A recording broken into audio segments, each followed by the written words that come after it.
We are tied to the ocean, and when we go back to the sea, whether it is to sail or to watch it, we are going back to whence we came. John F. Kennedy said to the crews competing in the 1962 America's Cup. From time immemorial, mankind has had a deep bond with the ocean. It has long been established that the sea was the progenitor of life on Earth, and that consequently it bore witness to the genesis of the first higher organisms. As we believe that it is our waters that brought humanity to life, we also believe it will become an integral part of sustaining it and propelling it to the far future. Ladies and gentlemen, thank you for your attention. The company that we are here to proudly represent, Phytofuel, has prepared an investment proposal that is as financially lucrative as it is daring. Many long hours and hard work have thus far gone into realising a dream that we all feel extremely passionately about. Where the monumental economic incentive on offer for a job well done has merely been a secondary consideration, although not for our financial director. I would like you to join me as I take you back to the beginning of the Phytofuel story. Perhaps unlike many of the greatest stories, however, ours begins with an expedition to find waste. To be more specific, we were attracted to two types of waste: carbon dioxide and sewage. After initially deciding that where there are people there will be waste, our initial search led us here, to a part of the globe where there are more people than the rest of the world combined, where 13 out of 20 of the most populated cities are located. Now that we've defined an area, next we needed a specific territory in which to launch our vision. And so we decided upon Singapore, known in Asia and beyond as being an economic powerhouse punching way above its weight, and for being a forward-thinking and politically stable place to do business. We set up a meeting with the Singapore government and told them we wanted to process their wastewater into either useful products such as biofuel, fertiliser and oxygen, or benign products such as pure water, all with very little need for land in what is already a densely populated area. Well, the island known for being a city and a garden, offering many financial incentives for ecologically friendly projects, did not take much convincing. Before I reveal in finer detail the proposal we took to the Singapore government, and now invite you to join with us, I want to show you the world's global thirst for biologically produced hydrocarbons. This graph depicts global ethanol production produced by biological means. The exponential trend that can be seen is no doubt being driven by environmental concerns, and perhaps more cynically, by the inherent economic instability that countries incur by relying totally upon gasoline-derived imports. The next graph I wish to show you is a comparison of the different biofuel-producing organisms commonly used in industry. As you can see, microalgae produce the most product per area per time, as they are capable of producing between 2,000 and 5,000 gallons per acre per year, depending on the strain. However, it still takes around 40 football pitches of land space in order to replace one standard oil well. This means that the current processing procedures incur a monumental land cost, and therefore begins to compete directly with agriculture for land needed to feed a growing population, as well as intuitively for living space. So we thought, how can we continue to produce biohydrocarbons on a scale as to compete with fossil fuel, but yet not compete with agriculture for water, fertiliser, and perhaps most importantly, land, and in so deliver our primary objective of cleaning up large volumes of waste? From this, we put together an opportunity that not only solves these problems, but also produces a lucrative economic return for us and our investors. For this, we turn to an area where space is not at such a premium, an area that covers 71% of the globe. In summary, we want to produce biofuel from algae grown at sea and fed on a diet of wastewater and CO2. As you can see from a small selection of headlines published within the last month, Asia as a continent is driven to delivering lower waste emissions and is already on board with the idea of using algae to achieve this as the most efficient of biological waste converting organisms. Therefore, what we're proposing is not an entirely novel suggestion, but what makes us stand out, however, is a sound strategy in order to build on the early promise and to deliver at extremely large scales. And now let's pass you over to Jane, our Managing Director here at Phytofuel, who would like to go into more details about how the system will function in full operation. Thank you, Sean. So before we go any further, I'd like to introduce you as Managing Director to some of the key members of the Phytofuel team here today. So we've got Rich at the end, who's our financial director, who's going to map out the business proposal to you in a short while. Kuba's our technical R&D director, and he's going to show you how the Phytofuel system works and the novelty of the process. And you may have guessed Sean's role from his enthusiastic introduction as marketing director. So, who else have we got on board?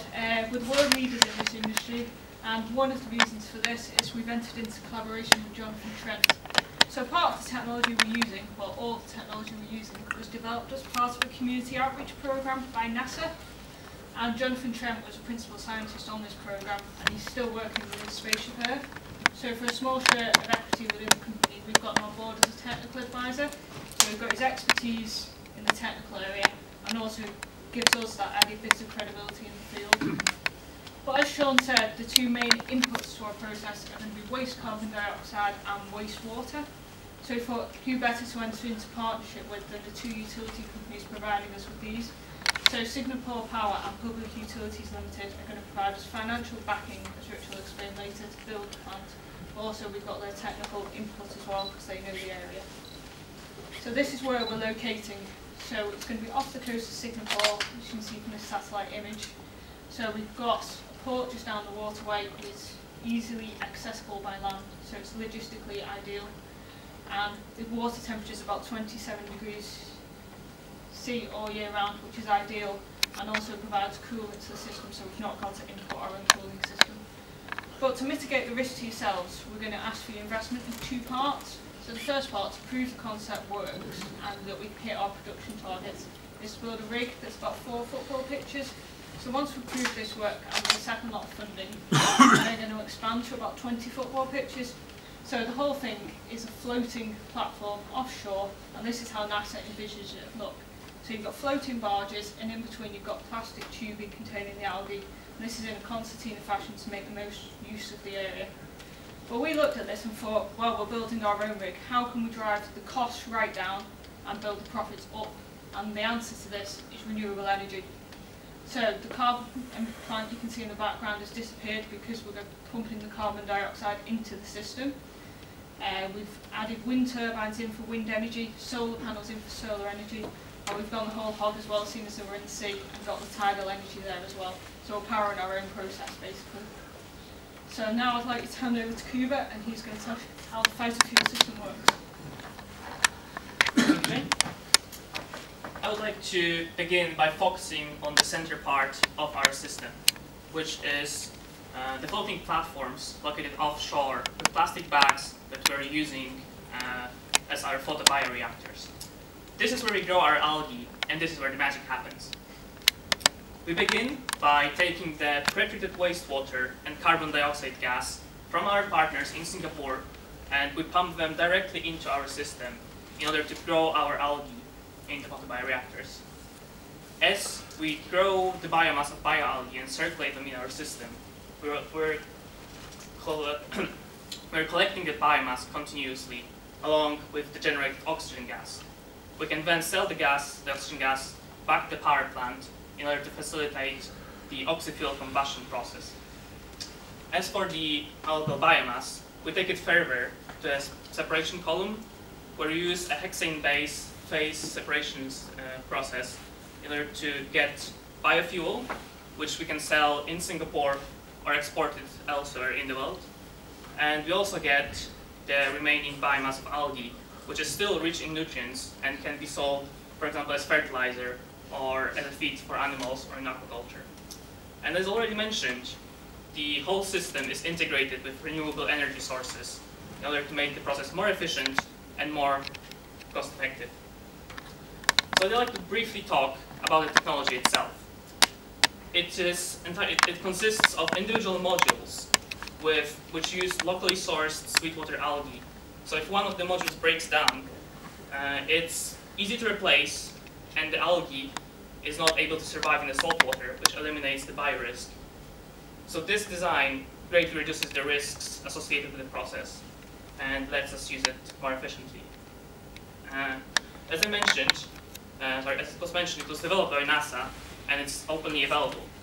However, where our competitive advantage comes in is the fact that as we circulate the algae in the system, it tends to stick to the membrane and foul it. This brings down the efficiency of the process down to about 40% just in 10 days, at which point the module is to be shut down and cleaned. However, we managed to develop a proprietary anti-foulant coating, which is easy to apply and cheap to produce, and it allows us to circulate algae for up to 10 weeks before each module has to be taken down and cleaned, which is a significant improvement and drives our profits up. We have conducted intellectual property and scientific literature searches and haven't found any similar technology.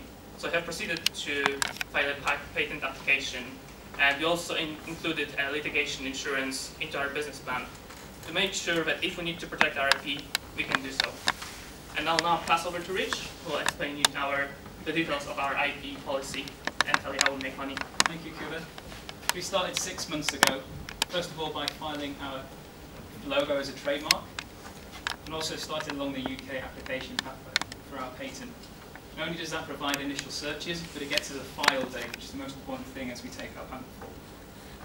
In 6 months' time, we'll take out a patent cooperation treaty, and that gives us 18 months while we decide which territories we'd like to progress our patent in for licensing and franchising in the future. That gives us a bit of time to decide which territories we're investing in, and then progress further, perhaps in China or Japan. Taiwan isn't included in the Patent Cooperation Treaty. Therefore, if we'd like to progress there faster, we could always move the IP file date earlier. So what is the investment opportunity, and why do we need VC capitalists? There's a significant amount of risk involved in the project. We're asking for £2 million. We'll return that over 5 years for a 40% equity stake in the company. Sean's mentioned Singapore, the Singapore government is involved. We're asking for £4 million of grants, and they're being granted already. This is quite small in comparison to other major infrastructure projects they've got going on at the moment. For example, they've recently spent £180 million on a desalination plant, which only provides 15% of Singapore's clean fresh water. However, that did come with a string attached. We needed to get a majority-owned Singaporean company involved to collaborate with our project. So we've got Singapore Power and the Public Utilities Company involved. We're asking for your investment in 2 parts. First, initial investment of £500,000, followed by a £1.5 million investment once we've proved concept. The 4 football pitches will hopefully scale up. We'll calculate that we can scale up to 15,000 litres of biofuel per day. Over a year, that's 4.5 million litres, so a small to medium-sized biofuel production facility.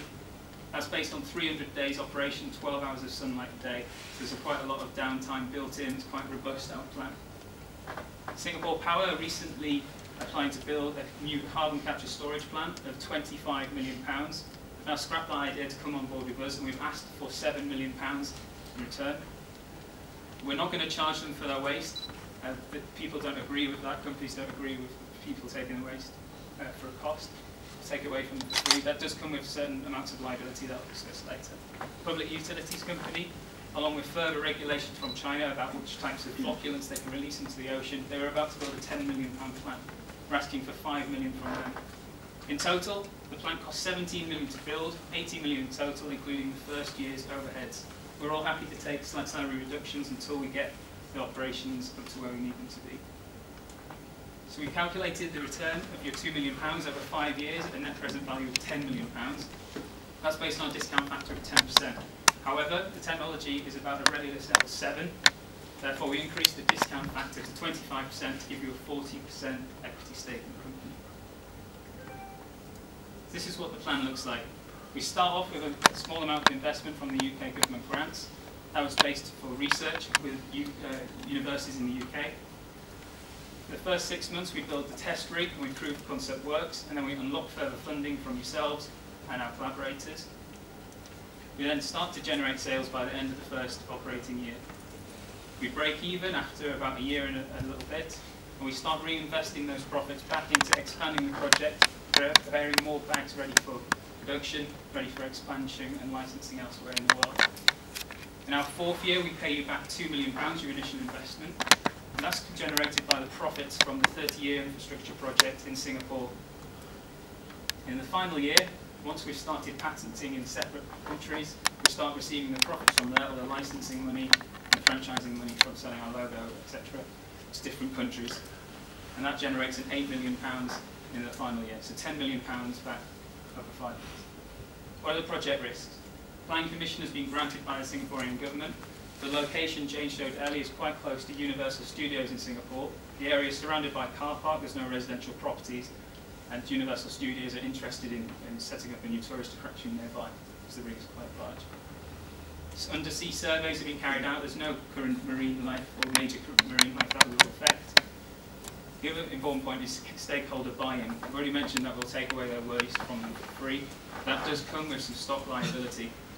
So we've built in fines if we release CO2, if we have to release CO2, into our business plan, and also built significant size storage tanks to take about 2 days of storage of CO2.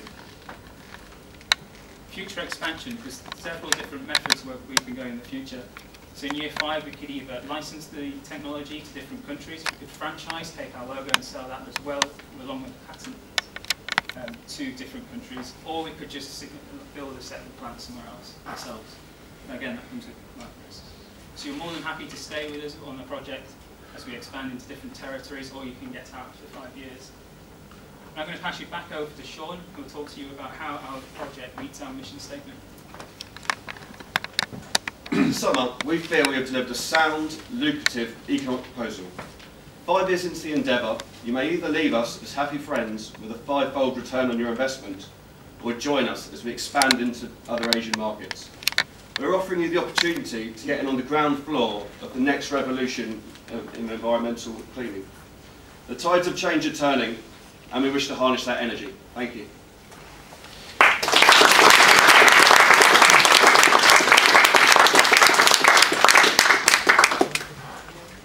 Yeah, no, that's fine. Who do you perceive to be your competitors? Yes, right, that's a good question. So quite a lot of land-based current systems have issues with the cost. So the cost of biofuel at the moment is about £1.22 per litre. But most of that is cooling costs. If you're on land, algae generate quite a lot of energy as they grow. The cooling comes from the ocean for free. What are the costs of You've got the energy for pumping the system. We're using quite low voltage pumps. So not centrifugal compressors, these are just pumps that churn it slowly and gently rotate around. So we have low voltage, so we don't need quite a large power source for the site, reducing our distribution costs and generate the power on site. So, yeah, it's land cost as well. So when they're running out of land to use it, so they can't build new plants. Okay, I mean, what I was thinking of is you've got this a very detailed IP strategy. And you've demonstrated a clear understanding of the sort of patenting process and what you need to do in order to be able to protect your technology. But I'm wondering who it is that you are wanting to stop. Who is it that could be attacking you, and why do you need such a detailed and comprehensive cover? It's always best to be covered, regardless. Yeah. The original technology is open source, so anybody could pick it up and develop it. It's just the patent money, for the money we're talking about, it's 18 million to build a plant, for the money you're going to spend on building. Fine. That's as good a reason as itself. It's just you just need to make sure that we know what those risks are and why the money is being spent and how it's going to look to protect the business. It's worth mentioning the marketing for the biofuel. Yeah, we've got. So we're planning to sell to Singapore. The market itself, Shell. 20% of the market is the amount we're producing for Singapore, so it's quite a small amount, quite a large market. So we don't have many reasons to worry about if we can start biofuel. And it'll be cheaper than the other suppliers due to the costs I mentioned already. So our focus is the people who we generate our waste from, the people who can fund the project, not the end consumer. We focus on an infrastructure agreement with the Singapore government and collaborators. Okay, so just picking up on that last point, I like the fact that you've got buying from Singapore Power and the public utility company. You just said you're focusing purely on them. So if this is a success, and you know that pretty early on in the process, how easy is it to sell this product around the world, or are you tied into those two bodies? Because it strikes me that if they've got that particular energy problem in their country, they're going to want you to solve purely their country's issues. So talk to me about how you can sell this around the world. Yeah, well, we think that all the deals we've got in place with them, they're actually not going to tie us into we have to stay in Singapore. We're going to make sure we've got the freedom to operate in other territories as well. So we're going to have proof of concept there because I think it's a very stable place to begin and do business.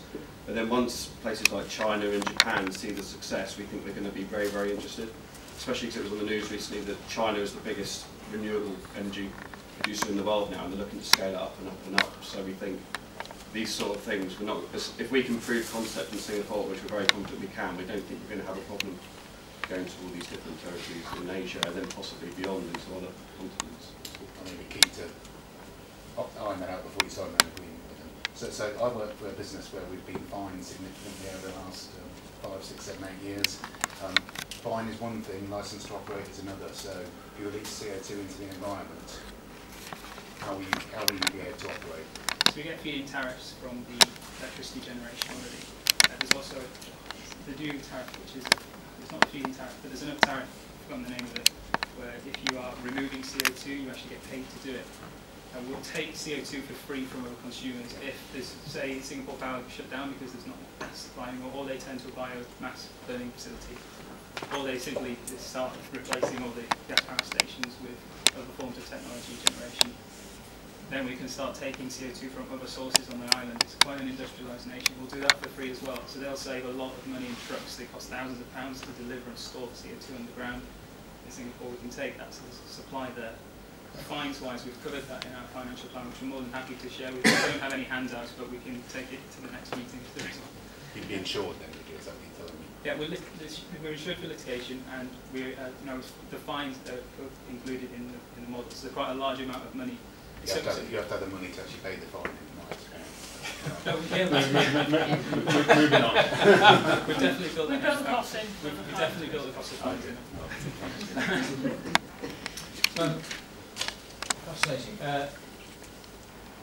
I'm interested in how you think we'll take this idea. I think the choice of Singapore very logical in terms of the political industrial pursuits of that area. If you're looking to expand into China or India, where there's a very large population requirements, as per your opening speech, how would you anticipate approaching and breaking into what's a probably more complex economic and political environment? How would you make that happen compared to a much more confined country like Singapore? Well, we're hoping that the experience gained from Singapore, and then at this stage we're going to be very experienced at actually delivering this sort of project. So admittedly there are more complex territories to go into, and there is a lot of things we're going to need to learn about as we move into these. But we feel we'll be in a far better position to do that once we can go there and say, look, we've got this plant operating, it's running, and then these are the things we need to do. And this is obviously one of the reasons why we come to venture capitalists, because obviously a lot of you have got experience at going in these. So if we were to get you on board, obviously in some sort of way with your experience as to that you could take, that you could give us, that would be something that we would actually really, really value. So. Okay, so you want something in addition to our money? Well, as always. As always, yeah. Brilliant together.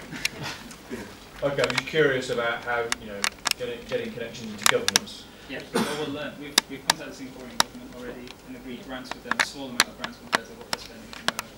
We think we can deliver a cost benefit to all our collaborators. Here in Singapore Power, they all make their money back within 7 years. We've calculated this. Our renewables as well, 4 years return on our investment. So our renewables aren't just there to generate the electricity through a process, it makes the whole thing more profitable. So in your business plan, those other territories, what years do you assume that kicks in? Yeah, so in China or? As soon as we file the IPs, we give ourselves a little bit of time to set up with the government, so 6 to 12 months that we've built in, and then we have 3 strategies for when you exit. So we've got licensing, so we take an initial cost, we charge them for licensing, and then we take 10% of the profits.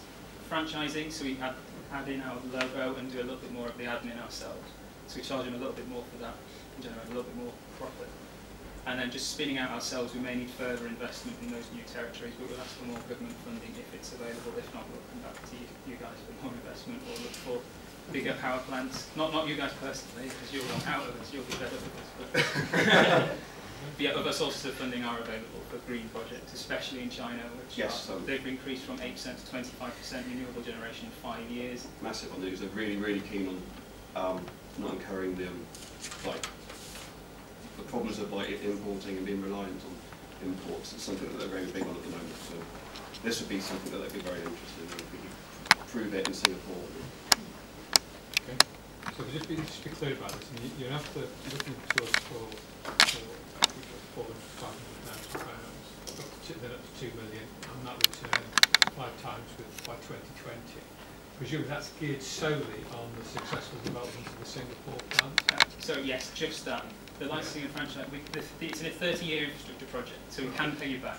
I'm not sure about the 5 years in the project. It'll only go slightly over, perhaps 6 or 7 years. We'll pay you £10 million back. Right. So We're keying on the franchising and the licensing. You've been pretty clear at one point. We can give you your 10 million. We'll definitely give you Give £10 the million. 10 million But definitely you're not back sure on the by profit. when? No, it'll be 6 or 7 years, because that was the fourth option. We continue just as where we are. We sit on our, we don't do anything. This is a big infrastructure project. Infrastructure projects are characterised by 2 things, usually. They take a lot longer than you expect, and they cost a lot more than you expect. Yeah. And I'll put any infrastructure project in the world, and they'll pretty well follow that sort of maximum. How much sort of contingency have you factored into this project in terms of time and in terms of cash? Well, first of all, we need to talk about the process. It's modular. Do you want to speak about that? So if we go over budget, we can still. So as already explained, we're doing it in 2 parts because the design is modular, which means that we can build it as big as we want or as small as we want. So if we find that for some reason we need to take longer, for example, we can always build less modules at first and then keep adding them up. Okay, well, as an investor, I want to know what happens then if you build a smaller project. How does that affect my rate of return? How does that affect my payback? It'll be the time, not the amount. normal rules of infrastructure to follow. Take longer, Yeah, take the time and the product. Okay, so effectively you could be asking me to stretch my investment out further. We're not planning to. We're planning to But franchise and license. we built that into the risk. We did build it into the risk assessment, With the the, SWOT and the PEST now. Okay. But That's why we made the risk factor so high, because Okay. you get a high return.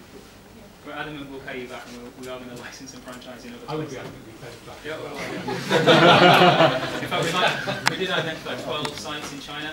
However, the sea temperature is a little bit colder there, so we do need to do a tiny little more offshore on top of As I say, I just think you need to be a little bit clear about the risks associated with big infrastructure projects of this type, particularly when you're searching for VC investment. VCs, they don't like that level of uncertainty, and infrastructure always carries real uncertainty with it. And I just think we just need to be really careful about the engage.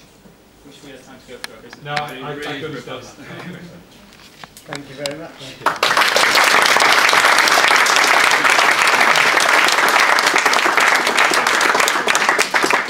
We'll now have a 15-minute comfort break.